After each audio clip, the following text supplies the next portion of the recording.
everyone. Thank you so much for being here, and welcome to the second ever More Perfect University live stream with the brilliant former FTC Chair Lina Khan, who's inspired me and so many other young and working people across the country, who will be interviewed by political commentator Jack Cocchiarella.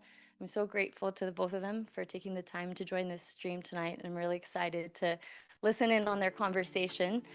Before we fully get started, please drop in the chat where you're tuning in from tonight, and if you're a student, what university you attend. My name is Elise Joshi. I'm 23 years old, I'm an organizer, and I'm the head of More Perfect University, the campus program that's 2 weeks old, the campus program of More Perfect Union. A lot of you who are tuning in tonight watch More Perfect Union and follow our coverage because you know something isn't right. The rent is too damn high.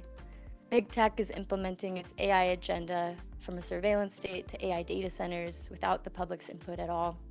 Masked ICE agents are roaming our streets and kidnapping our loved ones, and we're entering yet another ruthless, unwanted war for oil.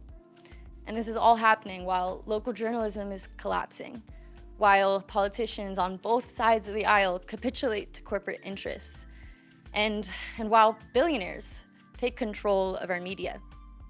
And meanwhile, for over 5 years, More Perfect Union has covered issues that working people deeply feel, largely issues not covered by mainstream media or politicians. Following the money, exposing greed and corruption, and showing the everyday people coming together to fight back. At More Perfect Union, we believe that stories have power to inform, inspire, and to catalyze chain reactions of effective organizing from one community to the next, which we saw with More Perfect Union's relentless coverage of the fight against AI data centers across the country. But here's the thing, we can't be everywhere. We can't cover every campus and every town. We need you. And that is why we're opening up our newsroom and launching More Perfect University. We're bringing students together online, like we're doing tonight, on campuses, and through stories. I'm going to briefly talk about what that looks like and how you can plug in, and then I'm going to pass it off to Jack Cocchiarella and Lena Khan. The first is a student reporting network. We want to train, support, and partner with students across campuses to tell stories about the economic issues facing their communities and how us regular folks are coming together to do something about it. If you have a story that needs to be told, pitch it to us, and we will help you tell it. The next is campus events, led by both More Perfect Union and students, whether that be tabling and Q&As or debates and town halls. We want to bring students together across all parts of campus life to build community, and the power required to take on the 1%. And the last is a national digital community via Discord, which you should join tonight, to actually directly connect students across campuses to each other, to collaborate and build cross-campus campaigns that can take on the powers that be. And so if this sounds like the right place for you, and you're excited to join a movement for the 99%, can I get a hell yeah in the chat? Hell yeah. So it is an absolute honor to welcome Lena Khan and Jack Cocchiarella onto the call tonight. I'm going to play a quick clip of a More Perfect Union piece covering the incredible work of Lena Khan, and then I'm going to pass it on to the both of them. Thank you so much for being here, and join More Perfect University. When did Lena Khan get so animated around a vision of wanting to address economic justice, particularly corporate power in America? From an early age, I was interested in being a journalist, and one reason why I wanted to be a journalist was because at their best, they hold power to account. After college, I ended up working for an organization where my job was instead to look at how different markets were structured. One of the first areas I did this work was in poultry farming. You have millions of consumers on one end, thousands of farmers on the other end, but they're connected just by a very small number of companies. And practically, that can mean that for a chicken farmer, their entire livelihood is just dependent on one company. And so that company has huge amounts of power over them. And so it was just a clear picture of how concentrated economic power, concentrated corporate power is ripe for abuse.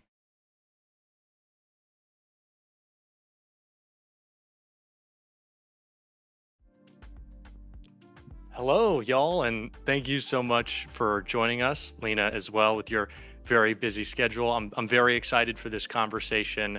I've been looking forward to it for a while, and I hope so is everyone else who joined. I'm especially excited to speak with you tonight because obviously you came to your career originally intending to be a journalist, and I was wondering how that original pursuit of journalism, holding powerful people to account, still what you do today, led you to the career of scaring the shit out of executives across America. Was there a specific story at your high school or college paper that helped kind of spur on some of the same ideas and outlook that you use today in your career? Well, first of all, it's so great to be here. Congratulations on the launch of More Perfect University. I've been such an admirer of More Perfect Union for several years now, and the way that it really brings to light the voices and perspectives of working class Americans, especially at a moment where so much of local journalism has collapsed, and those types of voices are pretty absent, especially from elite discourse. So I've just been a huge, huge fan of More Perfect Union, and I'm so excited for the launch of More Perfect University. I was originally interested in pursuing journalism because it did seem that at its best, journalism is a way to hold power to account. I was, in middle school during the illegal invasion of Iraq, and just saw during that time what an important role independent, hard-hitting journalism did to hold power to account, to expose, abuses in government. And it really made a big impression on me. And it was something that, informed my wanting to pursue journalism, which I did through high school, into college. And then shortly after college as well, where I first started researching markets and abuse of corporate power. In terms of a specific story, I remember in college, one of the stories that our local paper exposed was that one of the professors at the college had actually defrauded the college. He had fraudulent credentials, and it actually ended up unveiling a deeper issue, which is that the college had seemed to turn a blind eye to a lot of red flags and suspicious signals about this professor because he had a lot of ties to Washington, D.C., and was kind of placing people in internships. And it just was this, microcosm of how access to power can create too laxer standards and people looking the other way. Beyond that, in my work after college, it was really a tour through all sorts of markets that have become concentrated, that have become monopolized, and how that leads to all sorts of abuse for working people, be it farmers or rideshare drivers. And it's something that, continue to inform my work. Yeah, and I think that the same way that you were able to, and speaking to the kind of exposing that corruption, I think the work of journalism, I think now in a time in which it's so difficult to get people's attention, is to make things more digestible and to tell people that they can still have a hand in actually seeing real change. Certainly, you did that at the FTC. And I want to talk about, we could actually rattle off a million accomplishments, near total complete non-compete clause, bans, click to cancel junk fees. There's so much more that we could talk about. But how did those fights, how did they look like? What did they look like inside? I know so many people hear about the victories afterwards, but what did those look like inside for people who kind of see what's happening in the day to day, certainly the Trump administration, but maybe their local government, maybe their college, and think that I can't maybe be a part of this change, but your fight certainly inspires that. What do people not see on the inside? Well, the first step is making sure you're picking the right fights and deciding which fights to pick in the first instance. One thing that was incredibly important to us at the FTC was, we were a small agency. We didn't have a ton of, a huge number of people. We didn't have a huge number of resources. We didn't have, too much time. And so we needed to be very focused on taking on the biggest pain points in people's lives. And so that first of all meant making sure we were hearing from people to understand what were those pain points. We would hear repeatedly about just the unaffordable cost of healthcare and how people themselves or had family members rationing life-saving medicine, people who, had had loved ones pass away because they were skipping doses of insulin. We would hear from parents who had lost their kids to abuse on social media. We would hear from workers that were locked in by these non-compete clauses. And so the direct stories that we were hearing from working class Americans across the country, first of all, informed how we decided to prioritize our work and what issues we decided to even pay attention to. Beyond that, you really need to make sure that if you're filing a lawsuit, you're bringing the best case possible, the strongest case possible.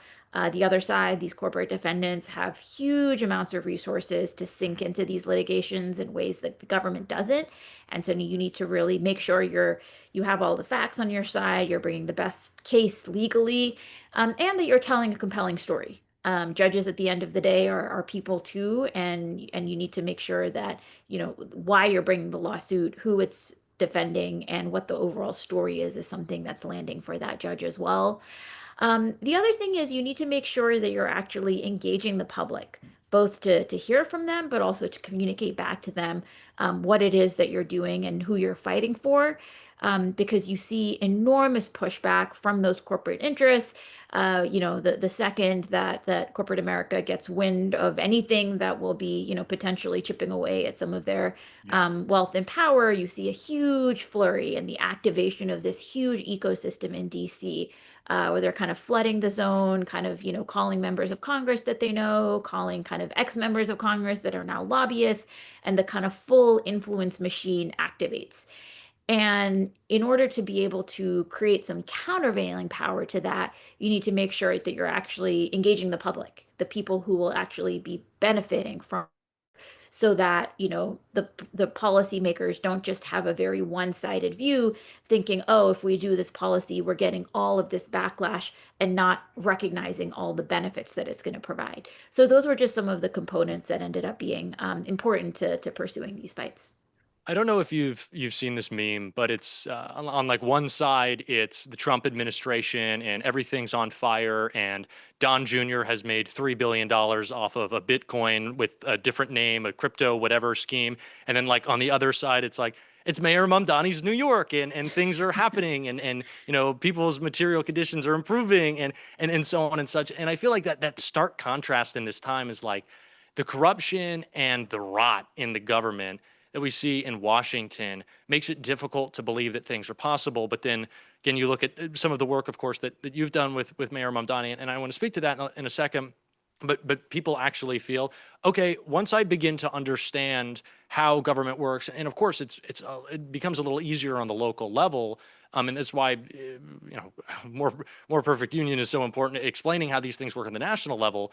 But do you think we're at a time in which the feeling about battling corruption is getting better or getting worse? I know I don't want to set you up for saying worse, but what are the ways that you've seen it gotten better, I guess I should say? I mean, it's worth just noting that the levels of corruption that we're seeing are just grotesque and blatant to an extent that, I think you'd have to go back quite some decades for that level of just extreme grotesque corruption. And I think it's really just a wake-up call for, how corrosive this is to our democracy, and how outsized power and outsized concentrations of wealth and power is just fundamentally hostile to and incompatible with our democracy. And if we're, going to chart our way out of this current predicament, making sure that we're taking on these central challenges of money in politics, but also just the extreme concentrations of economic power in the first instance, is going to be absolutely vital and absolutely top of the agenda. Being in DC, one thing that can be quite shocking is the ways in which all sorts of more subtle forms of corruption kind of become normalized. And I think, the rot is very, very deep. And even when you didn't have moments of, people in the White House directly trading on, information, and just mass corruption everywhere. Even before we got to that, I think there were forms of corruption in a very deep way that are important to take seriously, and really have fed into Americans' disillusionment with government, and a sense that we don't have leaders across government that are always fighting for working people and instead seem to be, improving the wealth and position of the already powerful. Well, fortunately, we do have some, and you worked alongside one of them, or you work alongside one of them in Mayor Mamdani. One of the accomplishments that comes to mind that y'all were able to show, look, we actually can do things, no matter how big or small anyone thinks they might be, is being the first city in the nation to ban subscription traps. And certainly there's more work to be done. Potholes are being filled every day, or maybe we've tackled every single last one of them. But what were you mapping out, aside from like making sure that Bill Ackman was melting down every day on Twitter? What were y'all or what were y'all planning out initially before his administration began? As like of the here not only is here what we want to accomplish, but here's what we want to communicate. Because I feel like those things have gone so hand in hand, especially of course in your career, but alongside Mayor Mamdani as well. Yeah, I mean, the mayor ran a campaign that galvanized a unprecedented swath of people across New York City. Yeah. And you had people cast a vote for him who had never before voted in a local election. And it was just an incredible degree of civic participation, of civic engagement, of people who had lost hope and trust in our electoral system and our political system, feeling an inkling of that hope again and deciding that, they were going to put their faith behind 34-year-old mayor. And As they one should. thing, and one thing that was really important to the mayor was making sure that people's involvement and engagement in government did not just end after they cast a ballot. Yeah. And he wanted to think about how do we make sure that people are staying engaged and are actually participating in governing in a day-to-day sense. And so that's been a top priority for him and something that, he was sharing with his team from the minute he got elected. There have been a few things he's done in that vein. He's created a new office of mass engagement, whose job it is centrally to make sure that broader swaths of New York City are being consulted or being engaged in questions about how to govern. One example of this was the mayor held rental ripoff hearings, one in every borough, which were open to any New Yorker who could come and talk directly to top officials across the government to share what are the pain points that they've seen with housing. What are they seeing from landlords, be it, unresponsive landlords, really horrible conditions that are going unaddressed, what kinds of fees are being tacked on, just all the problems, big and small, that people across this city have to deal with. And actually, right after being inaugurated, that same very day, the mayor actually visited a tenant's apartment, and there were kind of clips of him kind of, looking at the decrepit situation, and just how so many of these living conditions are actually unlivable and sometimes are not safe and have been like this for a very, very long time because there hasn't been adequate effort to hold landlords accountable towards their rights and responsibilities. So, making sure that City Hall is directly opening its doors to the people of New York City and hearing from them on a day-to-day basis is something that's very important. Yeah, and I'll have to say for anyone who was there that day, it took me about like 30 minutes to thaw my feet afterwards. So immediately getting to work on top of that was incredibly impressive for how cold it was. But students and I've been looking through the chat. It's some people asking, okay, well then how do I? Obviously, the question is then how do I get involved? At the local level, what is your encouragement for maybe not just of course in New York City, but all across the country? What is your advice to students on their campuses who want to start getting involved? And what does that look like even in small ways? Again, I think in your work, in the work of Mayor Mamdani, people have realized that although we are tackling big systems here, it is not so much so that there are not small systems that you can take on as well and create meaningful change, and that you can affect things at the local level and the national level. What would be your advice, maybe big and small, to students on campuses wanting to get involved? Besides, of course, joining More Perfect University. Cheap plug there. Yeah, I mean, there's so many opportunities, big and small. Oftentimes the there are a whole set of decisions that are being made at the local level that create opportunities for input and participation, even outside of New York City. Just to give a few examples, anytime a utility company wants to hike rates, they oftentimes have to put forward a proposal to the local utility commission, and then that is open for public comment. And whether commissioners hear from people about, whether they think that these rate hikes are justified or not justified is really matters and informs their decision making. And so sometimes all you'll see is, proposals from the utility commission and their lobbyists, and not really too much opposition on the other side. And that can really skew the decision making process. And so anytime there's an opportunity for public comments, that can be incredibly important. And especially at the local level, I think you see not a whole lot of participation sometimes. And so, even a few comments can really make a difference to reflect the broader public interest. Oftentimes, there are also opportunities to try to figure out, is my government really standing up for me and doing everything it can? I think for students that are really interested in policy research and legal research, this is something that is really good to do. For New York City, we were looking through the city code and trying to figure out, what are the tools and authorities that are at the government's disposal that perhaps are being neglected, but they should be using. That's an exercise that anybody in America can engage in and pursue, no matter your locality. Look at your city laws, your state laws, and figure out for the issues that you care about, what are the authorities at the disposal, and are our public servants and public officials really being faithful to their obligation to protect the public interest given the tools that they have. Beyond that, there are oftentimes local meetings and opportunities. Right now there's a big question around data centers and whether communities are okay with, I know, data centers emerging in their backyards with all sorts of potential consequences on costs, on, water quality. And we're seeing, a real tidal wave of civic involvement, civic engagement, community meetings. And so those are all just some ways to be getting involved.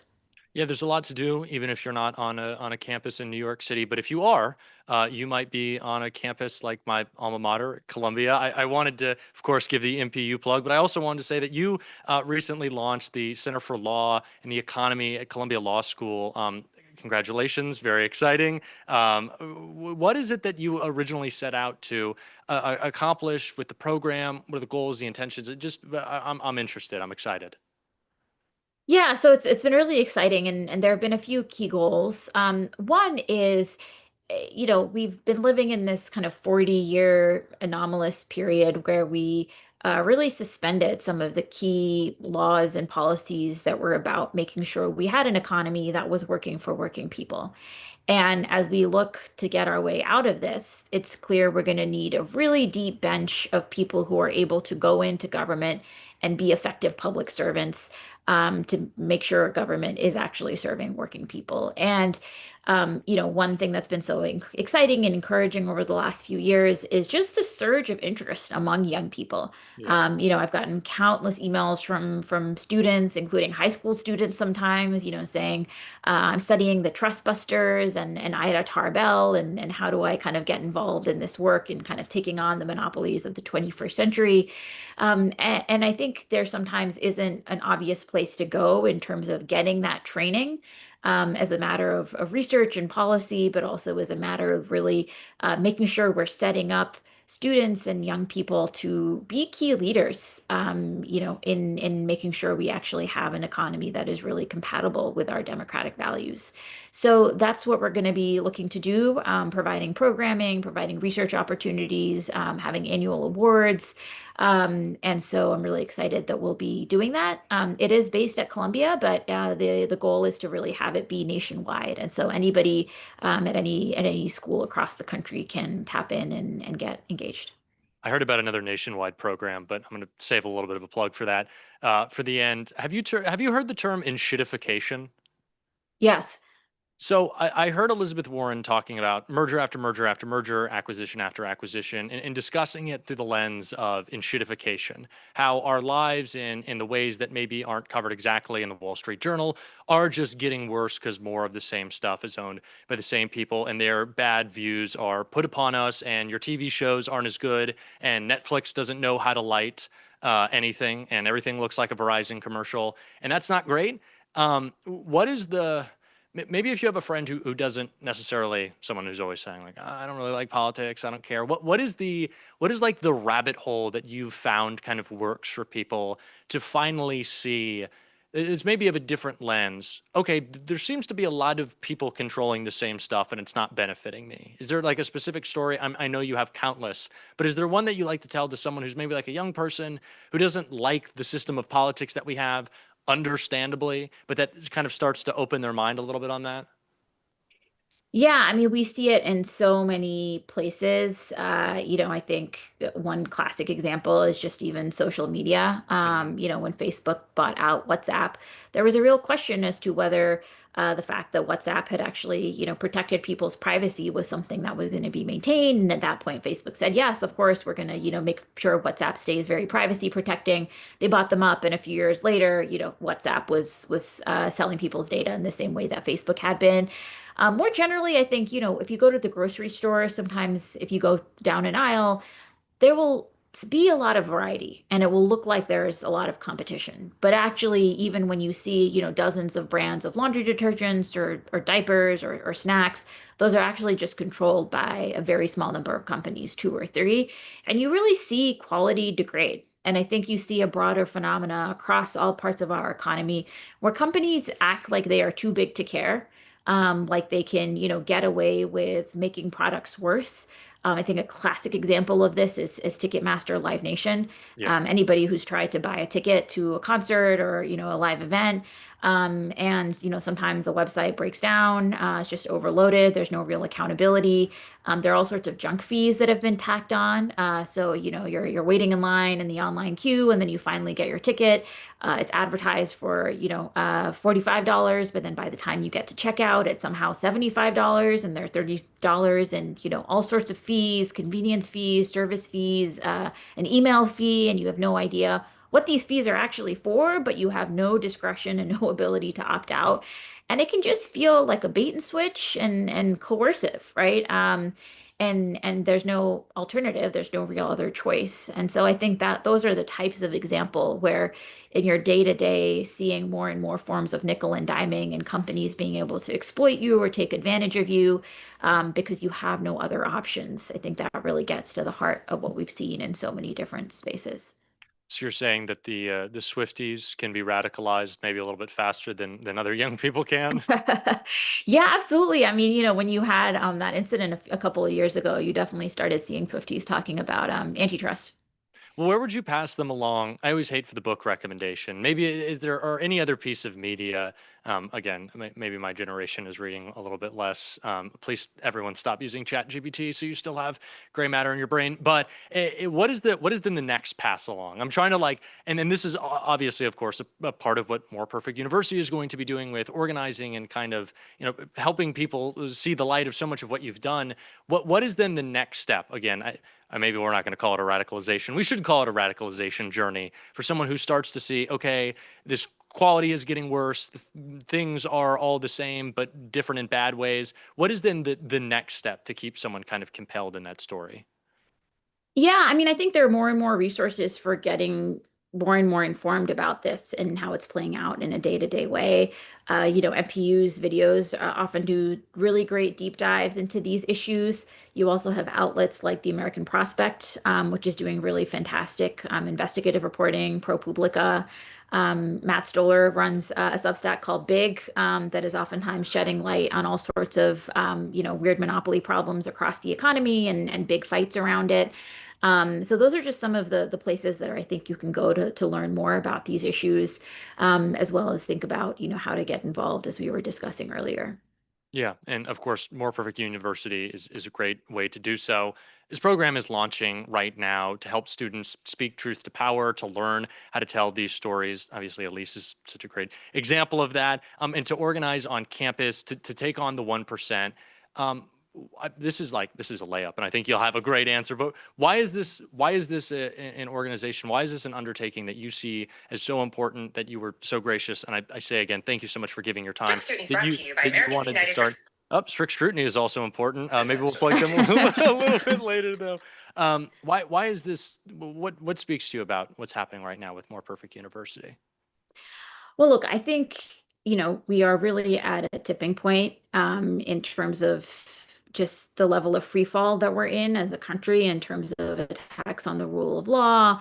And a lot of young people in particular are just so disillusioned, not just with our politics, but you oftentimes hear people refer to the state of the economy as a scam economy, right? There's just a sense that there's so much corruption and not it's important to remember that we didn't just magically get here, that this was the result of very specific legal and policy choices to really rig the economy in this direction. And if we're going to get out of this, I think it's really going to be a generational change that is going to help get us there. I think younger generations are really bearing the brunt of the economic decisions that were made several decades ago. And so it's incredibly important that we see kind of a broader set of young people really get ready for this fight, because the stakes are enormously high. And I think these are the generations that are going to be most impacted. Yeah, and I want to stay on that a little bit more because we've kind of talked a bit about how to make sure that you can get your friends involved to kind of open their eyes a little bit. I saw your Adam Friedland appearance, and I thought to myself, that is the Joe Rogan of the left right there. You are you are incredible and compelling in telling these stories. I'm sorry that phrase gets tossed around too much.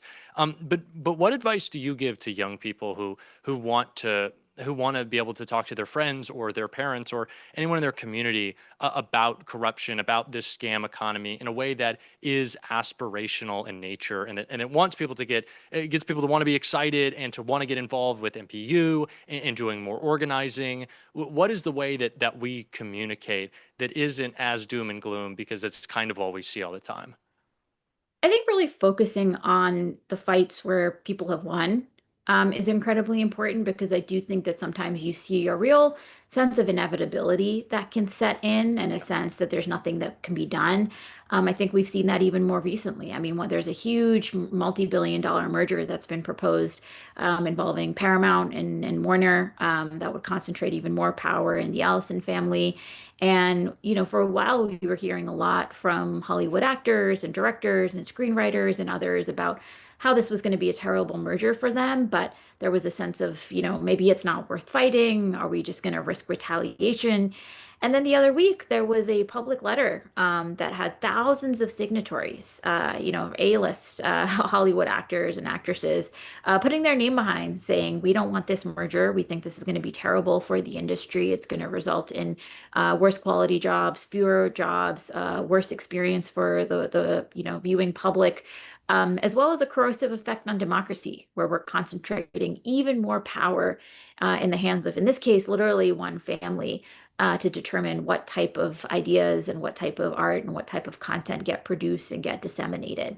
And so I think, even seeing that small movement where we initially saw a sense of resignation and a sense of inevitability, to now people kind of gearing up for a real fight and saying, this is not an inevitability. This seems to be an illegal merger. And if the federal government's not going to stop it, we have these state attorneys general who have the ability to do so, and we're going to support them in doing so. I think, really being very specific about what can be done to actually turn and help steer away from the extreme concentration of economic power is important to focus on, to underscore that this is not some inevitability. Yeah, and it's got to make you feel a little bit better. Obviously, during your time in the Biden administration, there are so many great clips. I think about the John Stewart one of, I had an Apple show and they said that you can't come on. The fear that you were like striking in the hearts of these CEOs, these executives, the power players around the country, of course, around the world. Is that something that we can accomplish as a generation, you think, that that people can start getting scared? Is that something that you're already hearing? Is that our generation especially is waking up and starting to have these very same people afraid again in the same way they were of you? I mean, I think you do see some recognition, and I think especially in candid moments where, some within the corporate class recognize that there's a real risk to them Hmm. of an economy that is so grotesquely unequal. And historically, you've seen major revolutions take place, when you have just an immiseration of people, and people feel like they're not getting a fair shake. And I think there is a real question about, what does it look like to have a social fabric that is, actually promoting democracy and actually stable and secure when people are feeling such an extreme degree of economic precarity and having to work 2, 3 jobs and still struggling to make rent, to put food on the table. You're seeing people, have to resort to GoFundMe campaigns Yeah. to try to make sure that they can get treatment for brain cancer. I mean, especially in a country as well-resourced and wealthy as ours, to see just this extreme economic precarity and sense of deprivation is really grotesque and really immoral. And I think, especially when you see that happening at the same time as you have, CEOs thinking about buying, their second, third private jet, and Yeah, just I that thought you were about to say contrast. home, and I was like, jet is right. Second, third, private jet is right. It's sad that the word that comes after is jet, not home. I'm sorry. Yeah, and so I do think and hope that we are at a tipping point where that sense of awareness and consciousness is really bubbling up in a way that is going to create even greater momentum for more change. Well, if scaring Larry and David Ellison is not enough for you, then the idea that our generation can impact change and make things better, which you've proven through your entire career, I hope that should be enough to energize y'all listening right now. Please do join, engage with chapters all over the country are going to be chapters of More Perfect University. And so I want to, I want people to be a part of this movement. So please do get involved. And again, thank you so much for your time. Thanks for having me.